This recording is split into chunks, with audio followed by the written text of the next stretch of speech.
What? What's happening over here? We have a sniffer. There some sniffing going on. So we're getting ready for the show, everybody. What's up? Hello. Welcome to Legends Lookback. Get ready for the show. Look over at Emily. She's got this little tube. What is it? You know, is it legal? Don't know. My little bottle. A little jar of something. She's sniffing it. And I'm like, she got over there. Death sticks? Emily, why don't you tell the good folks what you're sniffing tonight? Peppermint essential oil. Nice.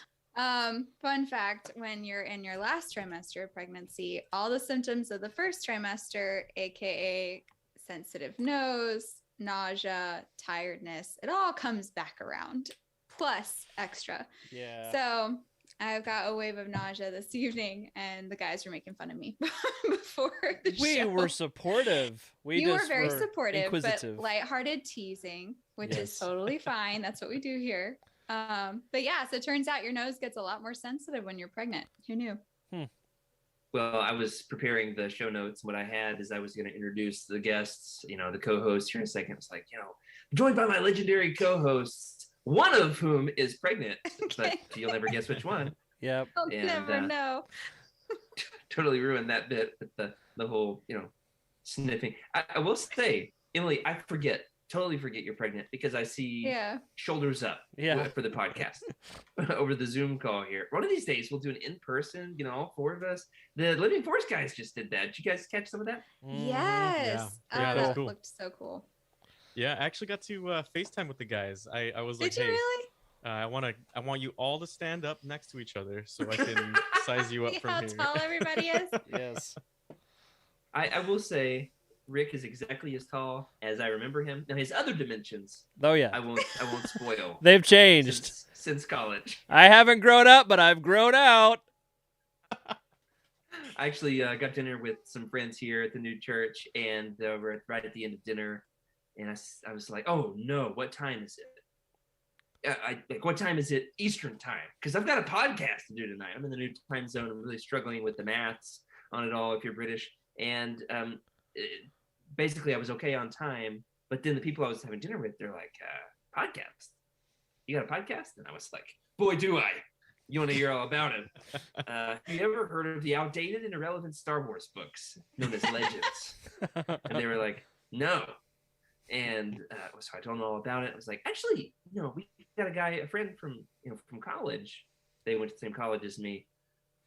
That is my producer on this. You probably don't know him, Rick Grace. And they were like, we went to Europe with Rick Grace. Small world, man. Unbelievably excited to be here with you guys in the right time zone, smelling fresh. Honestly, have no way of knowing how anybody's smelling. Hopefully the nausea settles down. I will say, the book we're talking about tonight, there were a few points where I got a little tummy troubles. Some violent stuff in this bad boy. We are, of course, tonight talking about, well, I've got the old cover. Pretty soon we're going to have a new cover to show off, and I'm so excited. But we got one of the best Star Wars books, one of the worst covers, sorry to say, Darth Bane, Rule of Two. Unbelievably excited to talk about an absolute Legends masterpiece here tonight. So without further ado, let's start the show.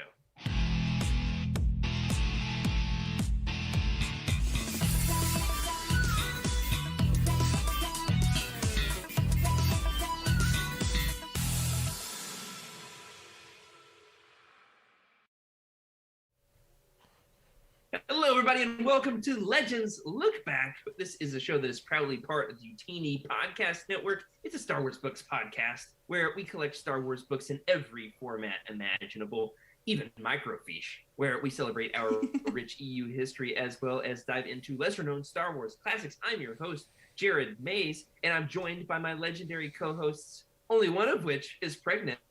Can you guess which one? First of all, Freddie C. How are you doing, Freddie?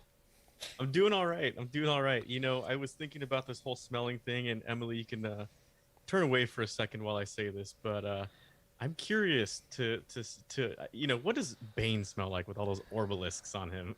Ew. I never thought about that. Oh. I mean, you have to imagine he's not cleaning himself, but is he? Gross. No, I don't. Did you ask the real hard-hitting questions here? That was Yeah, real we just discussion. jumped right in. Right in the beginning. Darth Bane. Here we You go, can only guys. get this kind of discourse on Legends Lookback, That's right. where we talk about what Bane smells like under his organic Yummy. crusty obelisks. You know who probably smells better than crusty obelisks? Our producer, Rick Grace. Hello, I am here, and as far as I know, smelling decent. And I don't know, I haven't really I'm smelled getting a whiff of myself some. today. Yeah, I do have a candle that smells really good, and I'm just enjoying that. It's Timber Wick. That sounds fun, right? Or that Sounds very Rick. I think that's the brand. Actually, Timber Rick. it's Winter Fireside. Yeah, Timber Wick. Yeah, clever. Timber Rick. Timber Got Rick. it. Timber I Wick. like it. Timberwick, guys. Timberwick. Do y'all think they have Star Wars scandals? What? Well, They have Star Wars soap, so why not? There's Star They Wars. So my should. neighbor last year got them all and called me. Normally that means like he needs some serious urgent help. He's got muscular dystrophy, so like Oh, sometimes man. I go over there and I'm just like, oh no, what's wrong? And he's like, I got Star Wars soaps. Come smell them. You know? He's very proud, very proud. Nice. You know who? What's the transition here? Hi, Emily. How are you? Doing well, considering I was just asked to sniff as the cold open.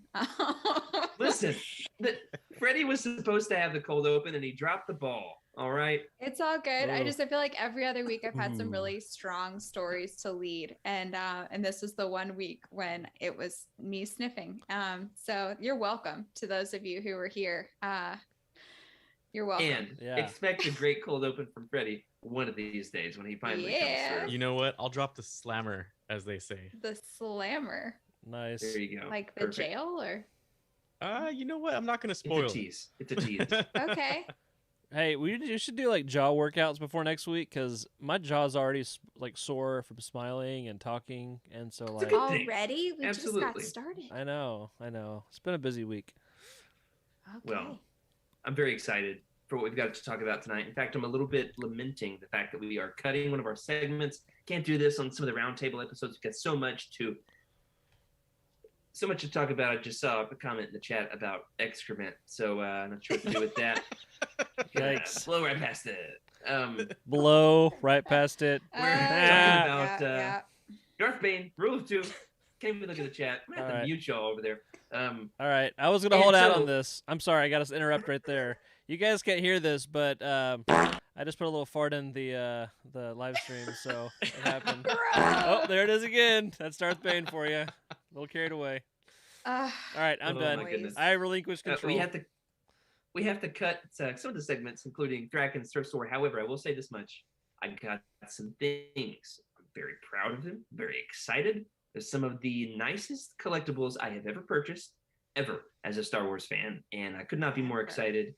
And just hang on to that for next week. Hang on to it, or 2 weeks from now.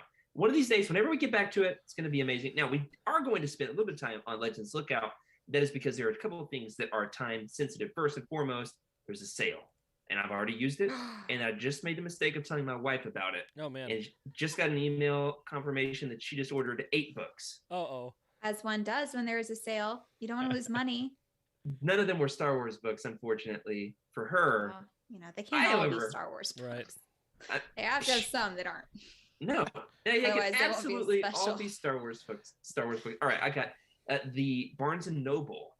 You ever heard of them? The Barnes and Noble. Why'd I say it? that way? Yeah. It's Oh. a quaint little Barnes and shop. Noble. Do they sell agricultural goods? They have barns. I think in they the- in sell the- that 3-story book series with the blue guy.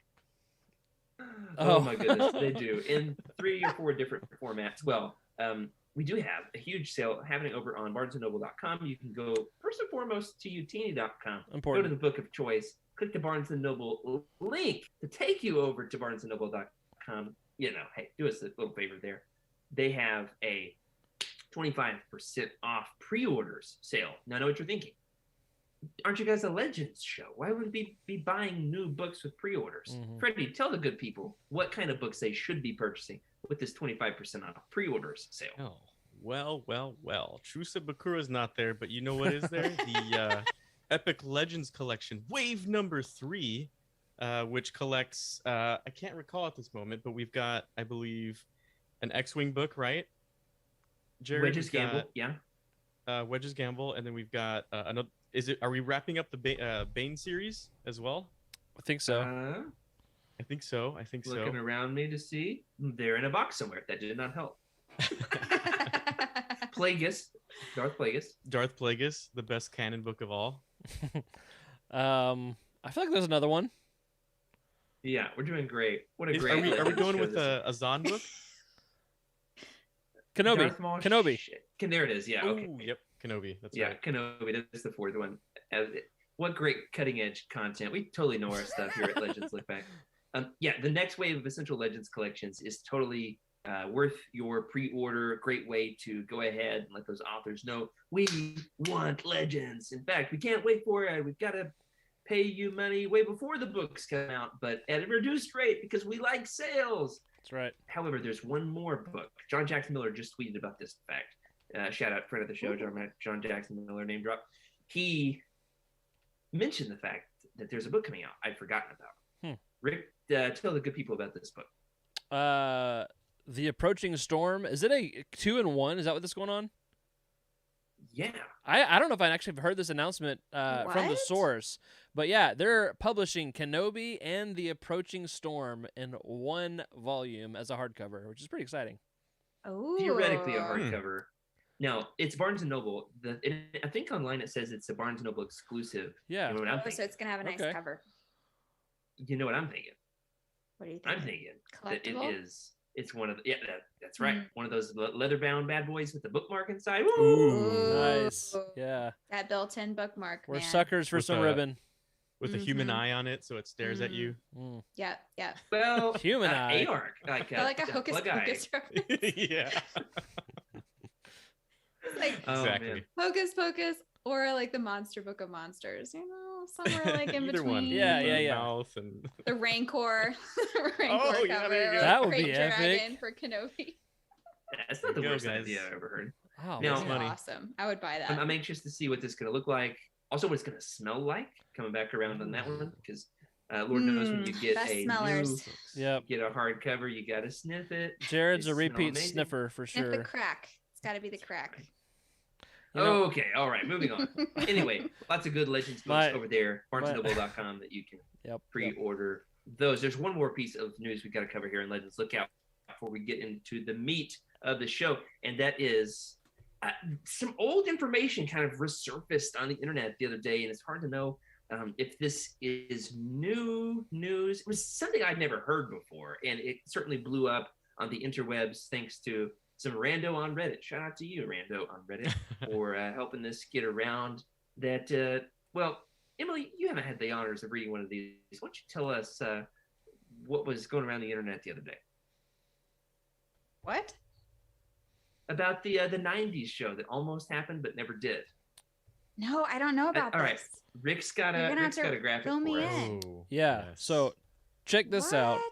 What? Young Jedi Knights.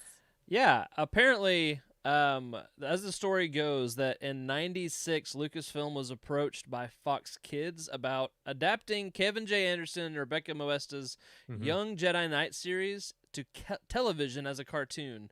And Fox Kids was fresh off of a string of successes, and it was during this period of time. I can't read and talk, man. They were broadcasting legendary hits like Batman, the animated series, and Spider-Man, the animated series. The studio would have been more than happy to add Star Wars to its roster. So, yeah, there's some good stuff there. However, Lucasfilm was focused at the time on the release of the special editions of the original trilogy. That time Yeah. of we don't talk about that too much. As Well, well as the Empire came out in '96, so there's that. right? And they were doing production of the prequel trilogy. And so any plans for a young adult television series in the cartoon format was completely shelved. Lucasfilm would later show renewed interest in the idea in 2003 with their production of Clone Wars following the Republic's Order of Jedi Knights on Cartoon Network. Lucasfilm later did consider bringing KOTOR to the screen as well, Yep. but such plans What? I missed never that piece. materialized. Yeah. I know- missed that piece. Wow. It's funny. Sometimes I wonder if when you see something on Reddit or if I post something, I'm like, I wonder if Jared goes in there, he's like, oh, this guy's pretty cool. He knows what he's talking about, and it turns out to be me. We just don't know. But it's funny because so at Rancho Obi-Wan, he's got a collection that is completely out of sight's eye. It's in his storage, and part of the membership, I get to join, certain galas and see certain videos, and there's like what looks like a poster on like a black board, like Okay. like a black pastor. What do you call it? Poster board, and then You just call it pastor images. board. That's what I heard. Yeah, I did. I'm just looking at both of you guys. I'm like, Yeah. what's that thing called at church where you put the names on it? Anyway, the poster board, and it has like the images of I guess concept art, right? Like rough concept art of what they liked these to be. They weren't sure what era it was going to be. I had no idea it was Young Jedi Knight, so that's pretty amazing. Well, I gotta say, big fan of Fox Kids from the '90s. X-Men, the animated series, one of my favorites. Definitely loved Batman and Spider-Man. I also was a big fan of what's the other one? Digimon. That was Fox Kids. Digimon. Oh, yeah. Digimon. Nice. This is tragic that it never materialized. F's in the chat for the show that never was, but we can imagine it and we can read it. In fact, I will say, since we've got some time here, this came in the mail today. Good buddy sent me an extra Star Wars book he had, Oh. and wow, is it in pristine condition. Thank you, Oh, wow. Rick, for sending me Young Jedi Knight's Crisis at Crystal Reef, which I did not own, and the blues and the purples pop on this I like it. bad boy. Sure thing. Oh man, that little sus on the character faces there, looking, not sure I'm loving the face of Jason Solo's giving me there. I'm gonna turn that upside down so I'm just stare at me, but I'm very excited for this news to have kind of come out. It was old information recirculated. I did go and source check. It all looks legit. You know what else is legit? Darth Bane, Rule of Two. I can't wait for it to get to us. So without further ado, let's roll an ad, and then we will come back with the goods.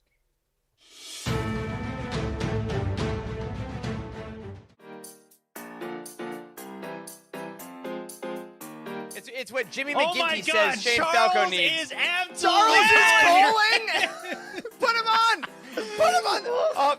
Wait, is this the first time caller? Hello, you are live on the Living Force. Hey, long time listener, first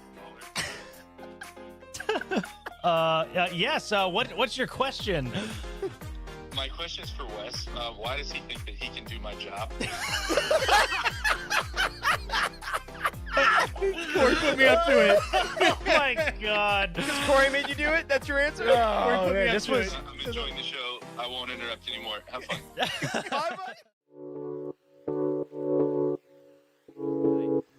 How canon is Darth Bane? Obviously, he is samurai body voiced by Mark Hamill since season 6 of the Clone Wars, and they reference Bane's order and all that. You created the Rule of Two, but he was the worst Yoda I've ever done. I'm getting tired. It's been a long week. Is that what that was? I didn't I even. thought you were having a voice moment. Yeah. I didn't the even get the coughing word fit. structure right. Oh man. Edit that in post, Rick. How canon? You put this image of in my head of Piet just whipping out an Uno reverse card and slapping it down. Bam! Take that. Yeah, I don't. That Vader does not play Uno though, so I don't think that would be a wise long-term No, he- discussion. He doesn't have the patience for it. He just force chokes everybody. Exactly.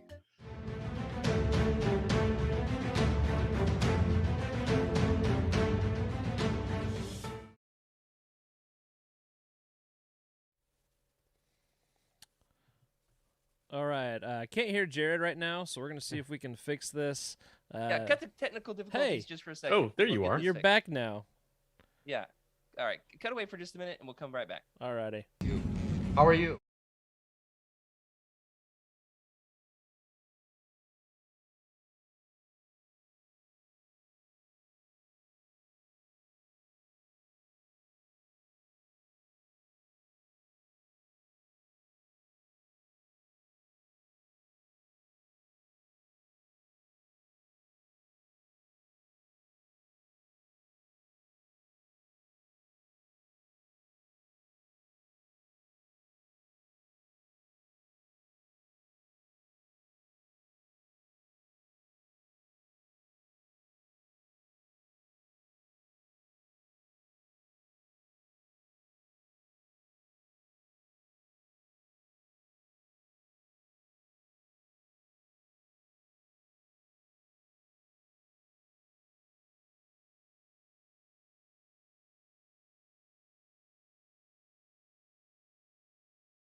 And we're back. Dealing with nothing like moving across the country and having to totally reset up all of your podcast gear to really just find yourself at a loss for which dial do I turn which direction. But thank you, everybody, for sticking with us. We have a great book to discuss tonight. Emily, tell us a little bit about Darth Bane Rule of Two.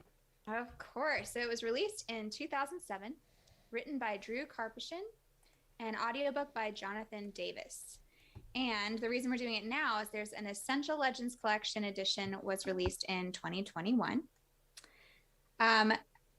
Little known fact, Karpyshyn wrote the entirety of the book in 5 months. It was a rushed, that is insane. It was a rushed production because Path of Destruction was such a huge hit. Obviously, it was like our favorite book ever. Because of the rush job, the cover artist who did the artwork for Path of Destruction wasn't able to finish in time, hence the original cover. But the final version was published overseas. And we have a Chinese cover. Yeah, let's talk about the artwork here for a second. Yeah. All right. The original cover, Rick, do you have this bad boy?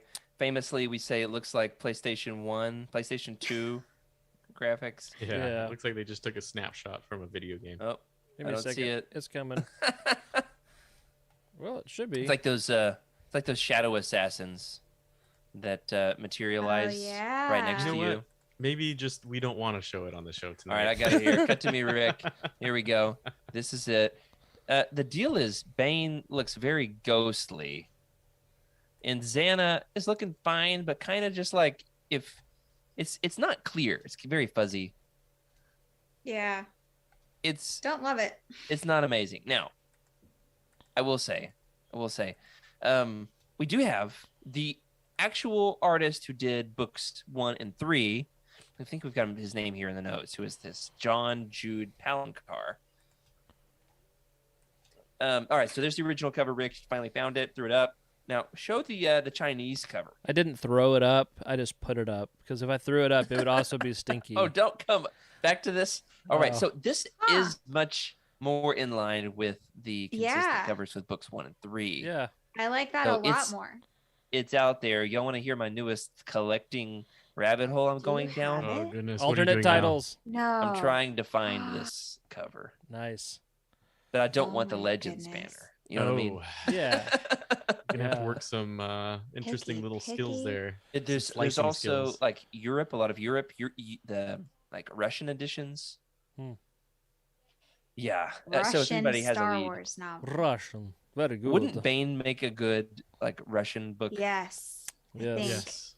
I have to think through the politics of that first. Yeah. I don't think it'd look good on the national, international field. Depends what they allow. I know that I think it's A New Dawn, a canon book that has a sick Brazilian cover. Oh yeah. You guys know what I'm talking about? Well, the Brazilian Thrawn trilogy books are also just absolutely amazing. Really? Okay. A lot of the foreign covers. It's one of my favorite, rabbit holes. We should do it. We should do a whole show sometime about foreign Legends covers. That'd be fun. I think the Japanese covers are pretty interesting too, and Yeah. the Spanish ones. Believe it or not, the last what was it? It was Rogue One and Han Solo. Is there another standalone film? Am I missing one? Rogue One, Solo, that's it? That's it? Yeah. I've seen both of those. I have not seen those in the US. Special. I've only seen them in Spain. Really? That's when I would go visit family, and okay, what it'd a be posh around that thing time to of year. say. Yeah. I've only seen them in Spain. Now we do have a third cover now, and that is the Essential Legends Collection cover. Now, what I like about this, I call it the Dreads Xana cover. Mm-hmm. Yeah. Yep. Now, and her lightsabers, are yellow here, but I think it's just because the whole cover is yellow, not that they are I wonder actually why they chose yellow. Yellow in universe. It seems like an interesting color choice. It's a for cool Darth cover. Lord. It is cool. I dig it. Like you think it'd be like red or something for the Sith. Do y'all think that Bane puts on eyeshadow? Totally. No doubt. Well, maybe it's an Orbalisk deterrent. He hasn't slept. I think Keeps it's the Orbalisks out of his eyes. It's probably he's wearing that cage, right? So he can't get the Orbalisks on his face. Yeah. I think he only The wears cage. it when he's sleeping. I would love to see a picture of that, like I a really- prototype. Yeah, The Orbalisk. I need to cave. talk We about might have these one. obelisks. All right. We have one. You have? Did you collect it, Jared? Is it still shrink wrapped? There's an image with Bane and orbalisks all over his body, and Do we want to see it?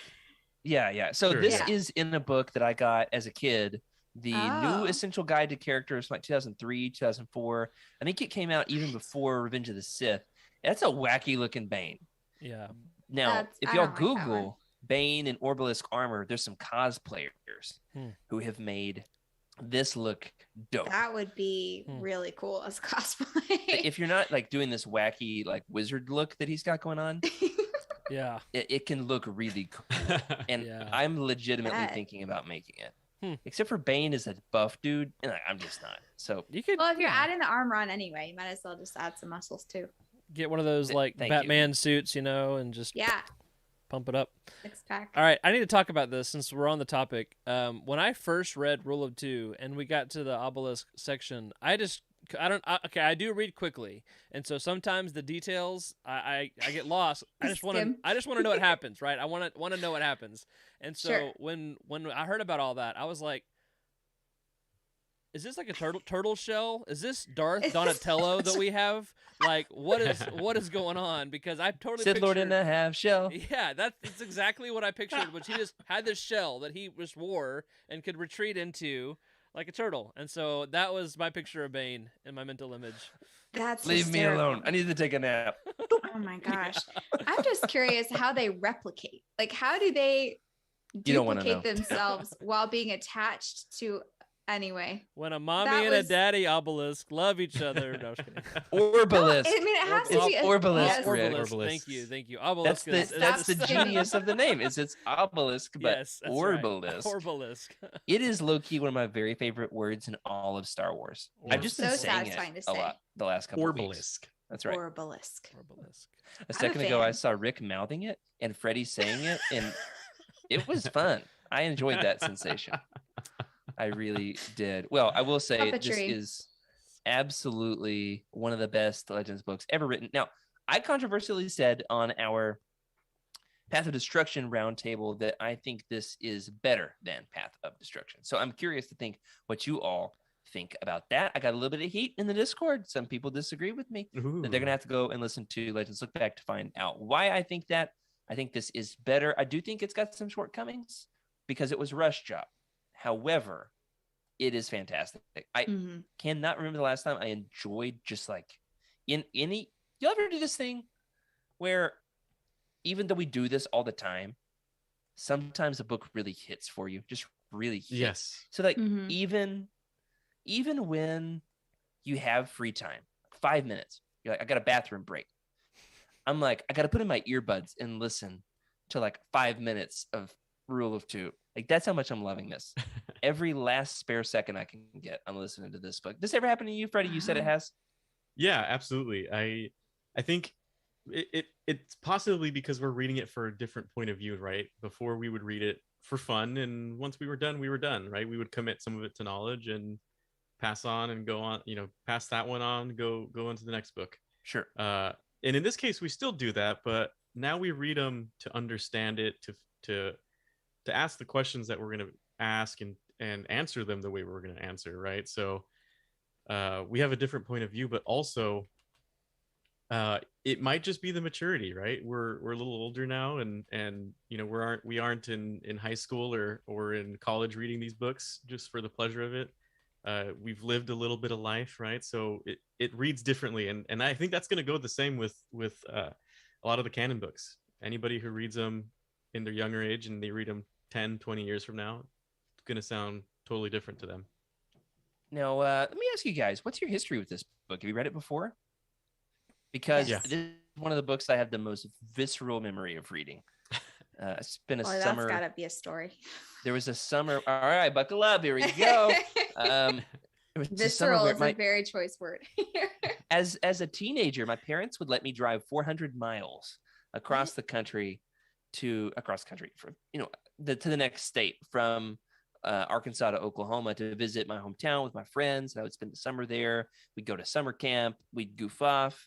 One time we snuck into the chief of police's pool. I mean, it was the whole thing. Don't hopefully he doesn't watch Legends Look Back. Sorry, dude. Geopolice. And I went to a bookstore, like a Walden Books in a mall or something. This was before we had Utini, and I knew all the Star Wars books were coming out for the whole year. I had read Path of Destruction, and then all of a sudden, Rule of Two, the hardback, was sitting in the bookstore on the shelf. And y'all know me, like I can't just be chill over something like this. I just scream, Zero chill. pick up the book and buy it. And I didn't have money for a $28 hardcover. Are you kidding me? And I just remember I remember staying up all night at preacher training camp, the last night of preacher training camp, in the stairwell. Remember one of the counselors came by and was like, "Aren't you going to go to bed?" And I was like, "You don't understand how good this book is." It gets really heated at the end too. About to get into spoiler heavy territory in a second. And eventually my dad, they'd come in for the last night, the awards ceremony. There's a lot of backstory here. The origins of preacher training camp, another show. Anyway, he was finally like, "You've got to go to sleep." And I was like, "No, I'm going to finish this book." All right. That's my memory. There you go. I can still smell that stairwell like it was yesterday. Oh man. Sniff, smelly. You've read this one before. Emily, this is a repeat read for you. It is one of the few. I read it. So let's see. I read Path of Destruction because that's one of the Utini's foundational 5. So like back in the original days. I read that one, and then it's a trilogy. So I'm pretty sure the ebook had all 3 books together. And so I just kind of kept going. So I read this kind of back to back to back the first time. Beautiful. Perfect. Yeah. Very different from my first experience. I read them as they were coming out. Yep. Which is rare for me with Legends books. Freddie, what about you? Yeah, man, this book brings back an interesting memory. It was about 2007. I was staying in the dorms still, and our dorms smelled like cinnamon, like a rice milk with cinnamon. I don't know. Your dorm I don't know. smelled like that? The whole dorm smelled like cinnamon rice Where milk. was it? Spain? Mine smelled like men's feet. Yeah. Yeah, that's what dorms should usually smell like.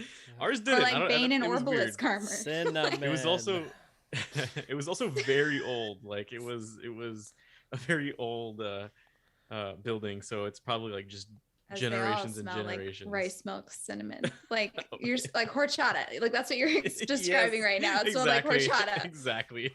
That's exactly All right. it. Like what? Horchata. Yeah. They're more cultured Never than we heard of are. Yeah. So I'm in the dorm, and I'm looking at the clock, and it's like 3 a.m. and I remember thinking to myself, you know what? My class is at 8. If I go to bed at 5, that's okay. Wow. This book I was into it, man. It's a page turner. I just remember I bought it that day at the bookstore, the student bookstore. I came back, of course, charged my student account. Didn't pay for it right up front. You put this book on credit? Oh yeah, it's a Star Wars You've book. done You this. know, You've had on this credit, story on before. credit. A Star Wars book worth How going many into debt books for. did you get Yeah. in lieu of textbooks? Oh, a lot. We should have a. Oh my gosh. Dude, if They that sold was an Star Wars option- books in your student library? Oh, totally. Yep. Star Wars books, comics, That's everything. No way. That's awesome. Yeah. It was All right. dangerous. I bet I'm they going made to a lot of Freddie's money on college. that. Yeah. I Back would've- to school. Smells like youths. horchata. What's up? Yeah, that's my boombox on my shoulder. I which gotcha. Boom. People don't do boomboxes anymore. I thought maybe a skateboard. So- I couldn't tell what it was up there. Yeah, Hey. it could be. It could be. Hey, Sure. kids. Yeah. Yeah. Hello, fellow kids. Rick, have you read this before? Oh yeah. This is my second time through, and see, the first time I loved it. It was just wide open experience for me. The second book, I think it's such a different book from the first one. I definitely love the It is, ending of yeah. it. The combat scenes at the end, those are, like some of the best I think that I've read. And I remember this is when I was first getting into audiobooks, and Oh, spectacular. I need to That's a good one. confess that I was too cheap for Audible, and so I found them on YouTube and I listened to them for free. No, And Rick. I don't know, say it. but Is it the ones with the librarians that read it to you? No, And no. Bane said. no, it's the real deal. and wow. I was so like in love with it that is the one. This is the book that set me straight, and I was like, you know what? I'm gonna pay for these from now on.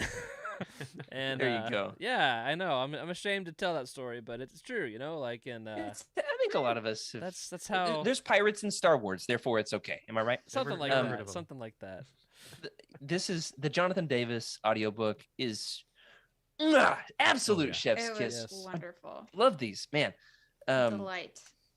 It is all right. I think I've read this 4 or 5 times at this point. I've read it so many times now I've lost count, which is a really fun feeling. Really fun feeling. Now I do want to say we're going to get into the summary of the book. We're going to talk about characters tonight, overarching questions next week, and as long as we're going, probably a couple quick characters at the start of next week too.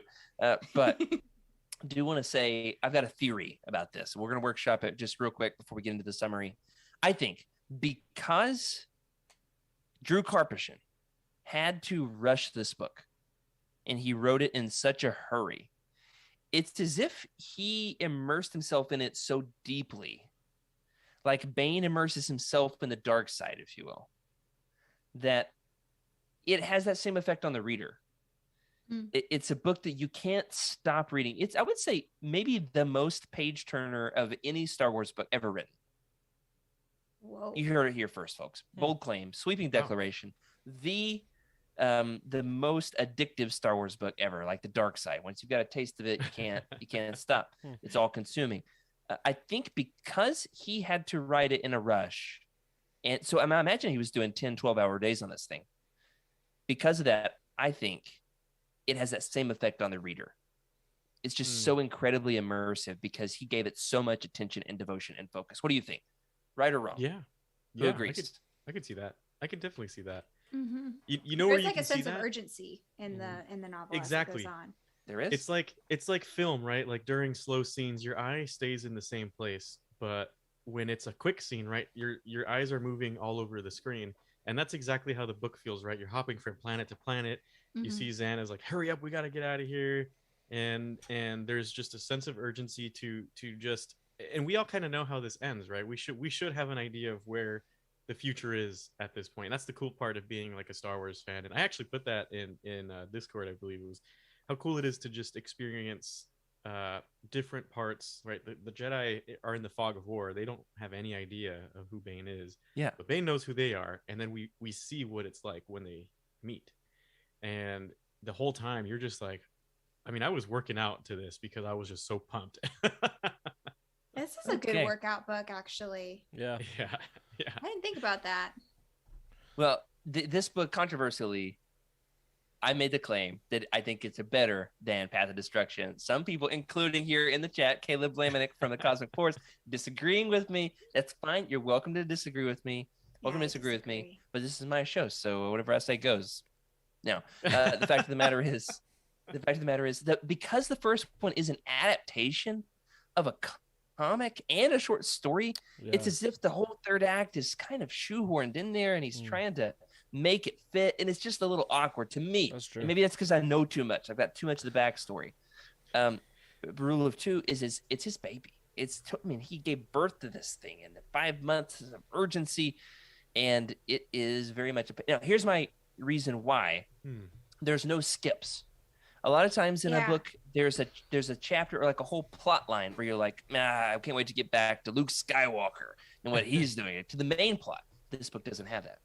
Even Xana's plot, Johan's plot, I would even say Darovitz, Darovit, Something Tomcat, like that. his plot. I mean, every single one you're like just as invested as the next. All right, it's a really good middle book of a trilogy.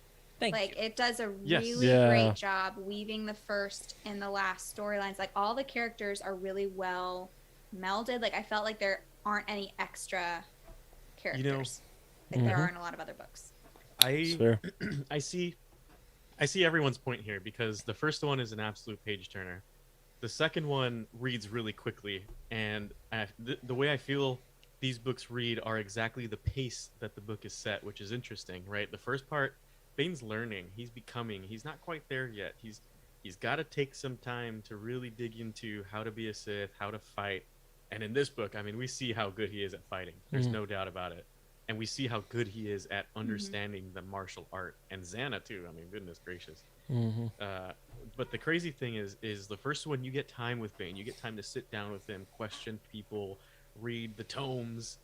And the second one, he's like on the go because he killed all of the Sith and basically a good chunk of the Jedi, right?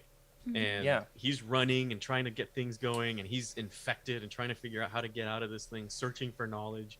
And he's got to be quick and stealthy about it. So the book reads quick and stealthy to me. So not as diving deep as a lot of people liked with the first one, but also like action-packed, just like Emily said. As a second book, if this was slow, I'm not sure a lot of people would have picked it up. That's a good point. All right, we talked last week about how Utini has now made it onto the back of a couple Star Wars books. I just picked up my copy, the paperback of Victory's Price yesterday. It's around here somewhere. Oh yeah, here it is. Utini is in those yellow letters right at the top. Let me zoom in closer. Yeah, look at that right there at the top of the book. Beautiful. Now, I would love to get a Legends Lookback quote on the back of an Essential Legends collection book. So let's workshop it. Let's try to get the wording just right. Okay.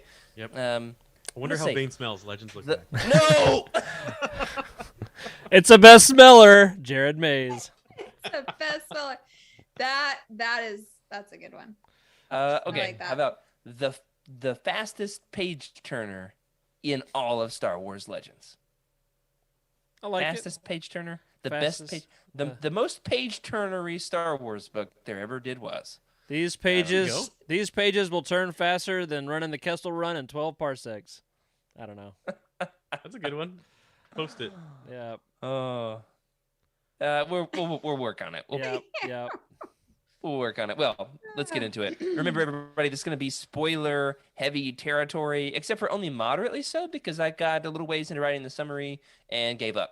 So there will come a point in which it's a little bit open-ended, because like I'm like 2/3 of the way through the audiobook. Next week, though, you can catch the rest. Here we go. The book opens on Ruusan in the aftermath of the disastrous thought bomb, trademark, that obliterated the Sith, Master Hoth, and 100 of the best Jedi. Besides Darth Bane and his newly christened Sith apprentice Rain, one Force user on Ruusan survived, Rain's cousin with a rad nickname Tomcat. He rejects his childhood name, even though, as I just said, it's rad, in favor of his given name, Darovit, which I'm realizing is really hard to say over and over and over. Darovit. It sounds like a swear word, doesn't it? It does. Especially a Star Wars swear word. Absolutely. Okay, I'm glad you agree with me. He also rejects both the Jedi and the Sith, even after having served alongside the Sith in the Jedi versus Sith comic. Bane challenges Rain to face Darovit as a final test before joining him. Rain chooses to spare Darovit, disintegrating one of his hands, which is actually pictured in the comic, which is really cool. He looks at it like, my hand.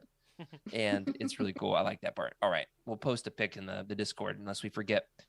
Instead of killing him, she defends her choice by saying there would have been no purpose in his death. That would eventually have cataclysmic ramifications years down the line. From there, Bane forces Rain, who chooses her given name, Xana, not Hannah, despite what Emily and AutoCorrect are trying to tell me. Chooses Xana as her Sith name to find her way off planet. He's got super secret Knights of the Old Republic side quests to complete. Bane's quest leads him to Duxon, where he's tormented by an apparition of Lord Khan. In the Tomb of Frieden Nad, Bane is ambushed by ancient Sith parasites called Orbalisks, which feed on the dark side of the Force, reproduce all over their host's body, and form a lightsaber-proof body armor, but at great price. Immense pain to the user and an increased dark side fury. The original cover isn't the only video game element to this book. 10 years ahead into the future, which I've read this book 4 or 5 times, but I audibly gasped when I got to that part because I forgot. 10 years in the future, Xana is an undercover operative in exposing and eliminating threats to the Republic so that the Sith can eventually eliminate the Jedi and dominate the galaxy in one fell swoop. It's a little complicated, but think about it, it kind of makes sense. And spoiler alert, if you watch, the movies, it works. This leads her to a man named Hetton, who runs an underground militant organization on Sereno, who teaches her about the ancient practice of Sith alchemy. But it's short-lived because Xana leads him to Bane, who totally, just absolutely decimates him. it creates some tension between Xana and Bane, but Xana begins to realize that Bane is not invulnerable. More on that later. While Xana's off running around with boyfriends doing secret Sith things, Zane's trying and failing over and over and over again to create his own holocron, because Revan's holocron was pretty dope, honestly, and he wants to be like Revan, don't we all? There's a lot more, including Sith alchemy. Xana begins to probe Bane's defenses in order to find a crack in his defenses, to find a weakness, trying to convince him to dispose of the Orbalisks, one, because then he'll be weaker. But Bane begins to realize these Orbalisks, they're kind of getting on my nerves. Darvik comes back into play. Johan comes back around, and it all comes together in an explosive conclusion. We're just going to leave it at that till next week. Now, let's talk about the two main characters for tonight, and then we'll call it quits. We'll get over to some of the other characters at the top of the show next week. First and foremost, Darth Bane. Ever heard of him? Yes. This is interesting to see Bane, who we saw his rise to power last book. Interesting to see him now in the teaching role. Do you guys all agree with Bane's teaching tactics? He seems to be teaching the same way that he thought he should have been taught, right? The way he thought the Brotherhood should have gone, which is, if you're strong enough, you're going to figure it out. And I mean, he basically left, right? And he's like, all right, bye.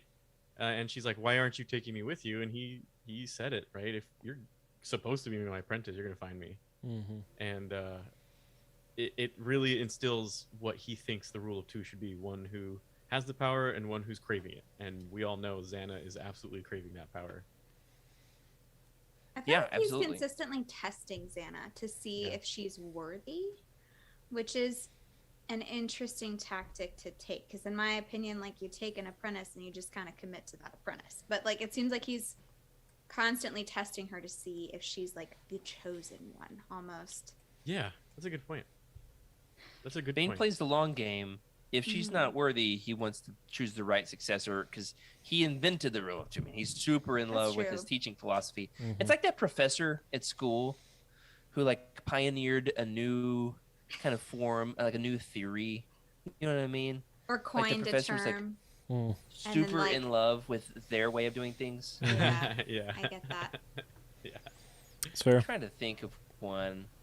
I had a professor who had like his own missionary method. Like, he had his own, in terms of training missionaries, like he had his own scheme on what this looked like, and he even like invented a couple phrases, a couple of terms, and he thought he was the absolute coolest guy there ever was, and you kind of had to believe that or you weren't going to pass, right? That's kind of what this is like. Yeah. You can tell that he definitely is looking at every single thing Xana is doing, right? Like just like Emily said, he puts her in these tests and he just looks at her, what she does, how she reacts, and if she dies, she dies. Yeah, and like the first one, she's like 10. Like, yeah, that's exactly. a little early, don't you think? Yeah. Yeah. Like, just find a way to get to this other planet. So she like literally has to murder an entire ship's worth of people and then like crash land. Yeah. Like, what in Imagine the world? a 10-year-old going through that. That's crazy. Yeah. You contrast. What if you contrast Bane's method of being really cold and calculating towards Xana? There's a little paragraph, in fact, it's just beautifully written, that says Bane was not a father figure to Xana. He trained her. He was the only other person in her life in an authority role, but he was not like a father to her. He was not warm. Never had empathy. Not an ounce of empathy toward her. If you contrast that with like Palpatine's method of training Anakin, for example, my boy, he coddles Anakin. He is a father to him.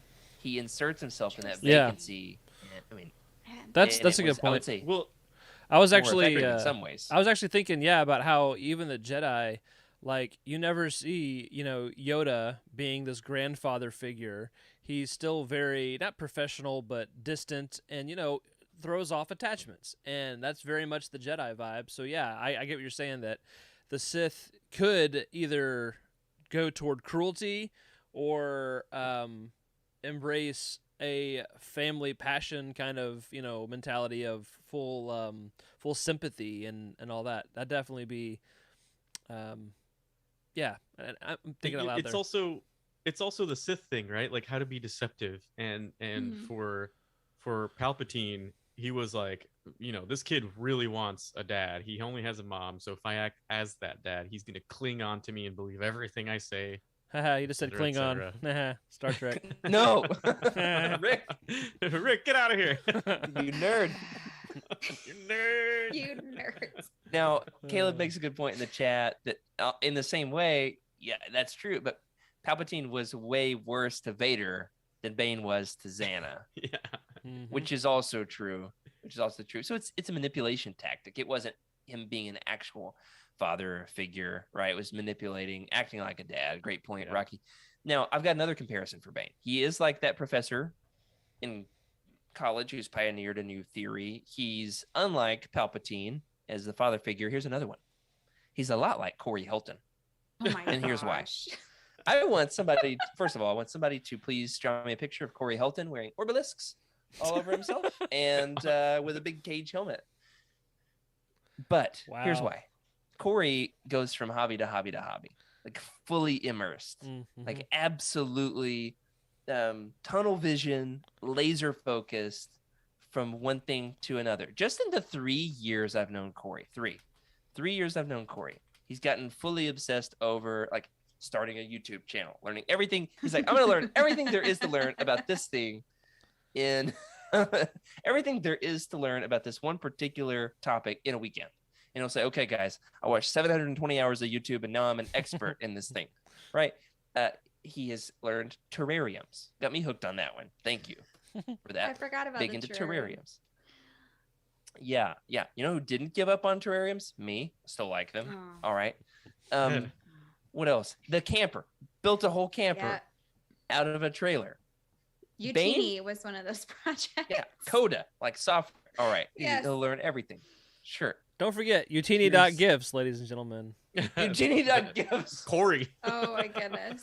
I forgot. Yeah. Utini.gifts is Bane's holocron. Are you with me? Okay.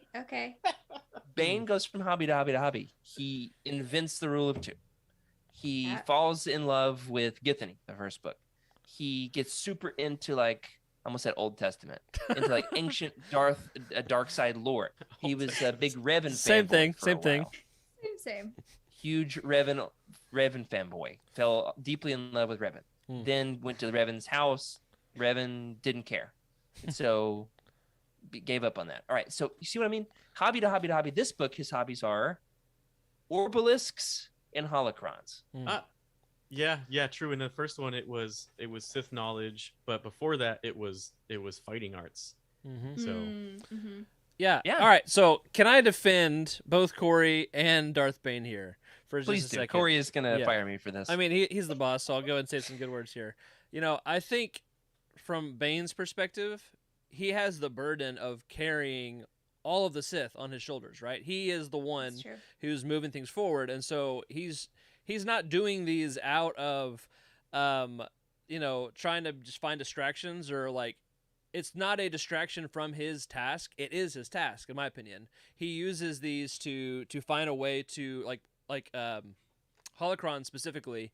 That is his medium for making sure that information is passed, because his big fear is that, you know, information will be lost if he is killed before his apprentice is truly ready.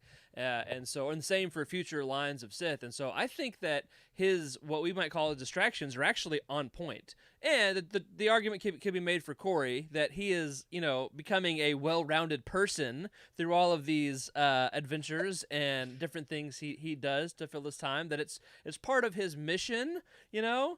We'll go with that. It's broad that way. Jared and I can also attest to that. When we tunnel vision into Sure. our collections, for instance. Yeah. Yeah, absolutely. Yeah. My Star Wars room is a big one. It isn't getting a ton of attention right now, as you can tell by the 40 boxes behind me. Goodness. Great point. Oh my goodness. Well, somebody please share that clip with Corey. Yeah. And also Rick's defense. We love you Woo. more than we love Bane. Even more than we love Bane. All right. Hey, I've got a He question real loves the quick. teasing. Um, He loves it. Is there more than one Duxon? No, The, it's the moon of Onderon. Okay. 'Cause why do you ask? if there was more than one Duxon, when they line up, it's a does that dead mean joke. that we have all of our ducks Oh in a my row? gosh. Oh my No. god. I'm sorry, I couldn't help it. No. Jared's done. Jared's gone. He's left. Everyone, that is Legends Look Back. Thanks for coming. Thank you for joining us. Should I start the outro yet? Yeah. Mm. Too bad I'm at the controls. Oh so my gosh. this is what I'm here for, guys. This the couple of the friends I went out to dinner with, Rick, they said, "Oh yeah, we love Rick. His dad jokes though. His dad jokes." We draw the line. We Oh, can only man. go so far. Oh yeah, he's got the dad jokes. It's a miracle I'm still married. Absolutely. Well, I came up with that comparison on the spot. I'm pretty proud of it. Yeah, gotta that's say. good. That was good. Pretty proud of it. Now, let me ask you this: which is more dangerous to Bane? Xana as her, his apprentice, and she's supposed to overthrow him eventually when she gets strong enough. The Orbalisks, or his holocron hobby. Which of those do you think poses the biggest threat to him and his focus on overthrowing the Jedi, so forth and so on? I'll start with you, Freddie. It seems like every single one of these things is going to destroy him, right? Xana doesn't want to quite end his life yet because she has a lot to learn and she thinks that she's weak, but I feel like she's understanding that the path that she's taking is a little different, right? She's more into the sorcery now, and that's not something Bane can really help with yet. And then there's the obsession with her trying to figure out how to get those Orbalisks off. She knows that there's got to be something she can do. But mainly his fixation on trying to create this holocron. This is his legacy. So if anything bothers him, it's gonna, it could be detrimental, and it could waste a lot of energy. It could drive him crazy, and the Orbalisks with it. So we'll see. I don't know. And the holocron. It's an interesting take. Yeah. What are the odds of somebody finding it Mm. and you putting it to use? You know how many Star Wars stories involve finding a lost ancient holocron? These things just get buried in people's basements. Yeah. Whole point is hopefully somebody finds this. We'll see. But it's the will. It's like you're of sort the of Force. investing in both Darth Xana as your apprentice and also the holocron. So it's kind of like it's his insurance almost. Yeah. It's almost like he doesn't really have faith in her. Does Xana know about the holocron? Yeah, because she's So- trying to help him. So figure the out how whole to do point it. would be look, get the holocron, record everything. After that, I'm killing you. Because after that, what's left?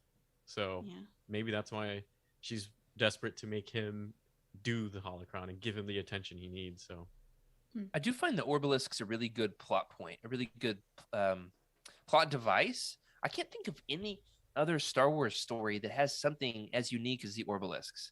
A parasite that becomes armor Mhm. that makes you stronger. So that adds this whole layer of intricacy to the book. It fuels his dark side rage, but then if they're destroyed, they poison you. Mhm. And they also make it where you're impenetrable because they're lightsaber proof, but you also they are bugging him. They're driving him nuts and trying to take over his body, but then they're feeding on the dark side, so it's a weakness and a strength. I mean, so many Star Wars stories revolve around there's a deadly virus and we've got to stop it, or there's a super weapon and we've got to blow it up. There's always a way to blow it up. But yeah, it's like a Yeah. very Thanks, Helen, for that. intimate destruction. Yeah.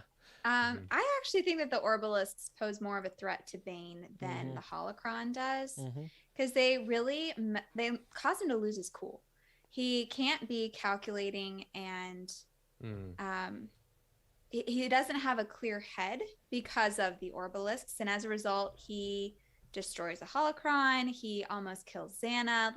It's really undoing everything that he has worked so hard to achieve. So I think that they pose the bigger risk to his legacy and to his person than either Xana or the holocron. Yeah, I think I agree with that as well. Same reasons you said. Plus, my thing of the holocron, it has value long term. So I think the Orbalisks, They definitely provide some protection, but I think the cost is too great. Yeah. I feel that what he is doing right now is focusing so hard on his legacy, but he also thinks that he can get by with the Orbalisks and he's going to be fine, and he can just figure that out later, right? But I don't really know if he sees like how how bad it's getting. Yeah, it's also like one of those like untested like medical solutions. Like, let's just try sticking these parasites in my body and see what happens. You know, like what can go the wrong? essential oils of Star Wars. Yeah. Oh gosh. You want an Orbalisk? Here. Sorry, Emily. Now, I have heard the complaint that Xana obviously knows she's going to try to upstage Bane. She's going to try to overthrow him eventually, and so much of the book is Bane worried, paranoid that she's trying before she's ready. Can he trust her? But he explicitly can't trust her. That's the nature of the relationship, right? But she has to trust him, and he has to. There's a certain level of trust. That's all really interesting for me. I have heard the complaint that this book isn't. Some people think it's not as good as Path of Destruction because there's not enough Bane.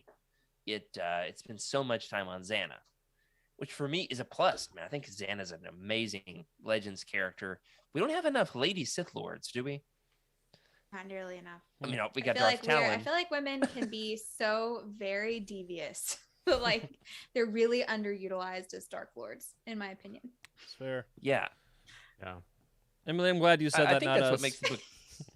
I think it's what makes. I'm just saying Xana we have so... great capacity for deception, and like there's a lot of tools of the Sith that I feel like a woman could wield a little bit better than a man in a lot of ways. That's fair. Possibly more subtle. I'm not going to say too much about this. Yeah, it's okay. You don't have to. Just leave it as is. Yeah, that's fine. Absolutely. My cat is trying to join the podcast here. I love you, but cats also would make great Sith Lords. Totally. I think they would be way better than dogs. Not convinced they're not actually real Sith Lords. Mm. It's like, yeah, it's a tangent right there. Just waiting on a dad joke to come from Rick on this one. I'm trying to reel it in. This is for you. It's a service. Just I'm gonna stay on the script. I do want to ask you guys, do you think that Xana upstages Bane in this book? Do you think she takes too much of the spotlight? Not in a bad way. Not in a bad way. Not in a bad way. She shows her potential. Mm-hmm. You can see the story starts to split time between them, right? The first one was basically 100% Bane, and now we see the point of view of a couple different people and their journeys through this thing that they're going through, right? And I mean, we're with Xana for a while by ourselves, and Bane, we don't know what he's doing. We do, but he's off doing his own thing, finding half dead. Oh yeah, those little like animal. What were they called? Yeah. Robotic animal. Corpses? They were like robotic animals. Yeah. Robo beasts? No. I forget. Techno beasts. That's what it was. Techno beasts. Yes.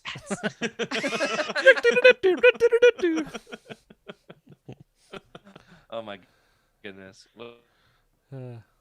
I'm glad you guys see it the same way as I do. I love it when we're all on the same page and there's no disagreement. It's not always the best for the podcast, Gotta have some disagreement there. Let me ask you this though. Whoa! How do you think she? What, you see the cat? Yeah, just a cat tail. Just Techno beast. She's hanging out. She's wanting to play. She's upset with me for not. She's like, "Why are you awake and in the house and not playing with me?" Nice. Yeah. How dare you have questions. human friends? Techno beasts, if you will. You could Over the internet. probably put a puppet on that cat tail. Just saying. Oh my gosh. I feel for her. We've been through a lot with the move. You try moving a cat across the country. She's very resilient. Also, I look very sinister petting a cat in my lap while I discuss Sith Lords, don't I? Is this? It's like who is it from? Inspector Gadget. Yeah, that's what I'm going. That's what I'm going for. Yeah, absolutely. Would you quit? I mean, all right, get out of here. Come on. Oh my goodness. Can't even get her down. All right, let's close this thing out. One last question. How does Xana, I almost called her Zane, a different Legends character. How does Xana change as the book progresses? So, we see this is really her up and coming story as much as the first book was Zane. It was did it again. Was Bane becoming a Sith Lord? This one is Xana becoming a Sith Lord. How do we see her changing throughout the book? Like, what are her major beats? What are the most formative points in her journey, do you think? You think it all came down to the fact that Bane, told her to find her way off Rusan? Do you think there's a bigger moment for her that was formative? Emily, I'm gonna let you take this one first. I gotta sit on this one for a while. I was thinking the same. Here, I'll jump most in. important beat Okay. in her journey. I don't know if I have all the beats laid out, but I think just kind of the change that takes place. She goes from being a completely loyal disciple, or not disciple. What's the word? Apprentice. That could also work. Yeah, I mean, an apprentice of the Sith Lord to ambition. She really gets it, and that once you get it, literally the rule of two. She starts craving the power, and that completely occupies her agenda, where it's no longer, learn and respect for her master. It becomes, how can I become the master? And so I don't know if I can outline the beats per se, but it's very clear by the end that this relationship is about to change. The dynamics, she's looking for that window of opportunity to really, take advantage of weakness. No longer is interested in being subservient. Yeah, totally. Somebody else? The times in the temple archives, I feel like the Jedi Temple archives really changed her. All right, not in destiny. the microphone, Kitty. Come on now. It changed her path, right, and her destiny, because she ran into, was it her cousin, right? Yeah. And that experience changed a lot, honestly. I think if she had not done that, she would have gone back, everything would have been fine. But because of that whole experience, right, a whole situation happened, and during that she saw Bane's weakness. Right, she saw weakness happen, and I mean, I would love to see a film on how she would use her lightsabers and how impenetrable this is. You know what? And the Fanfic. sorcery. Wes Jenkins as Darth Hannah. I do think, visually she would work really well. First of all, the new cover, she's got dreads, so that's cool. She's got a double-bladed lightsaber. She does Sith sorcery. Yeah. I mean, that's a really unique character. She uses men to accomplish her agenda with no remorse. I mean, it's really, Zero fantastically crafted character. Yeah. And there's several points in the story where she pushes hard into the dark side when she has a choice to turn back. Like, you see that at the very beginning when, who is it? She meets Hetton, and she kills that Chiss, the other woman, basically. Yeah. And instead of you see her have okay, I'm gonna choose. I can stop now, and this person will end up being fine. And then she just pushes her further anyway, and completely destroys this Chiss woman. And then later on in the story, when she sacrifices Daravit to get away at the very end, and really the whole Daravit thing, you can see that there is still some internal struggle with her. She has a little bit of remorse, not much, but it's reasonable to think that she could turn back. And I think that's what makes her character so compelling, and that's what makes this a really great backstory for her. Not only that, but Bane accidentally exposed her to Jedi stuff, right? And honestly, I think anybody who's in the darkness, once you see a little bit of light, even if it's a tiny bit of light, it's going to corrupt your darkness. So personally, that's how I see her journey, is the entrance into that place and kind of seeing the experiences there. It really changes how things go with her. She also doesn't have a father figure in his a contentious relationship with Bane. So the idea that she still has family out there in Daravit really shakes her. And they had, especially in the comic, the Jedi versus Sith comic, and even to a certain extent in Path of Destruction, they're a tight-knit little crew of kids on Rusan. And so if you really sink into that, that's a lot to deform a person. And she wasn't so young that she didn't remember it. They were close. Just like we're close here on Legends Lookback. hope none of you becomes a Sith Lord and blows up one of our hands and eventually, murders us. Well, we'll find out next week as we get back around to the second part of Darth Bane Rule of Two. We got so much more to talk about. I've had to call it. We cannot finish all the character questions for this show. We will come back to all this next week. That does it for this week. Thank you for joining us on Legends Look Back. Thank you to our incredible patrons for your support. We love making the show, and we're glad that you help us to do so. Thank you especially to Patrick Ortiz, Carl Sander, OK Indar, and JG Kars on our Jedi High Council, as well as Elizabeth Cloutier, Sally and Chris Eilerson, Freddie C, Earl Q, and Matt Billington on Alliance High Command for your amazing support. Remember, everybody, sub to the channel and leave us a review in your podcast platform of choice as well. That helps us out a lot, helps other people find the show. If you'd like your thoughts read on the show, we'd love to hear them. You can email us, legendslookback@utini.com. You can send us a message in the Legends Look Back Discord channel, or just leave Palpatine memes. That's fine too. Hey, you can leave a comment on this episode on YouTube. You can find us on Twitter at Legends Look Back. I'm at Jared Q. Mays. Freddie At Wake Up Freddy. Rick At Rick_Grace. and Emily. At Darth Daybeck. Perfect. If you're looking to buy some of these books, such as Darth Bane, Rule of Two, you can get the PlayStation 2 cover or the Essential Legends collection. Click that Barnes & Noble link, get that pre-order in, and it gives us a few cents to help keep the lights on. Let us know what you think after you've read the book. Leave us a little review. And remember, in the meantime, everybody, keep the Utini fan code and be a force for positivity in the fandom. May the force be with you.